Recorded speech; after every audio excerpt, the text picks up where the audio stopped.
జిల్లా కేంద్రమైనటువంటి మచిలీపట్నంలో ప్రభుత్వోద్యోగులు నివాసం ఎక్కువగా ఉండటం అనేది జరుగుతుంది కాబట్టి దానికోసమని మచిలీపట్నంలో పోస్టల్ బ్యాలెట్లు అంటే ఎలక్షన్ డ్యూటీ పడినటువంటి మచిలీపట్నంలో ఓటు ఉన్నటువంటి ఎంప్లాయీస్ యొక్క సంఖ్య 4400 మంది ఈరోజు పోస్టల్ బ్యాలెట్స్ అంటే ఉద్యోగస్తులు మచిలీపట్నం నియోజకవర్గంలో పోస్టల్ బ్యాలెట్లు దాఖలు చేయడానికి అర్హత సంపాదించున్నారు.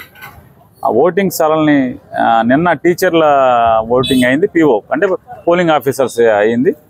ఈరోజు అంటే అదర్ పోలింగ్ ఆఫీసర్స్ మొత్తం అంతా కూడా దగ్గర 1800 చిల్లర మంది వాళ్ళు జరుగుతుంది. రేపు పోలీస్ కానిస్టేబుల్స్ అంటే పోలీస్ డిపార్ట్మెంట్ వారందరూ కూడా ఒక 800 మంది రేపు ఉన్నారు. నిన్న టీచర్లకు 910 మంది. మళ్ళీ ఇతర జిల్లాల్లో ఉద్యోగం చేస్తూ ఎలక్షన్ డ్యూటీ పడి మచిలీపట్నంలో ఓటున్న వాళ్ళ సంఖ్య సుమారు ఒక 600 చిల్లర. అది కొంతమందికి బ్యాలెట్ ఆ ఊర్లకు పంపించేశారు. వాళ్ళు ఎక్కడైతే ఉద్యోగం చేస్తున్నారో అక్కడ బ్యాలెట్ పంపించడం జరిగింది. సో వాళ్ళు ఒక 600 చిల్లర, మొత్తం 4400 మంది దాకా పోస్టల్ బ్యాలెట్ సంఖ్య ఉంది.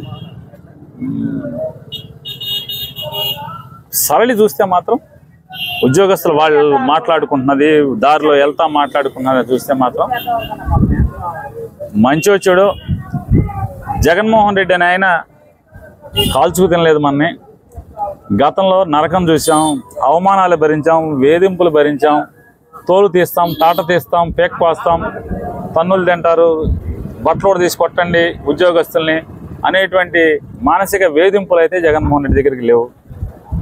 ఇవాళ ఈ స్థాయిలో సంక్షేమ కార్యక్రమాన్ని అమలు చేస్తున్నటువంటి అంటే సంవత్సరానికి 71,000 కోట్లు సంక్షేమ కార్యక్రమాలకి అమలు చేస్తున్నటువంటి లేకపోతే ప్రజలకు అందిస్తున్నటువంటి ఈ ప్రభుత్వమే ఇవాళ కొత్తగా మాకు ఓటేయండి, మార్పు చేయండి, జగన్మోహన్ రెడ్డి గారిని బయటికి తోసేయండి అని చెప్పేటువంటి ఆయన గతంలో ఎప్పుడు 14 ఏళ్ళు ఎప్పుడు అధికారం ఉన్నా అధికారంలో ఉద్యోగస్తులకి మానసిక వేధింపులు ఏ రకంగా ఉండేవి చూశారు.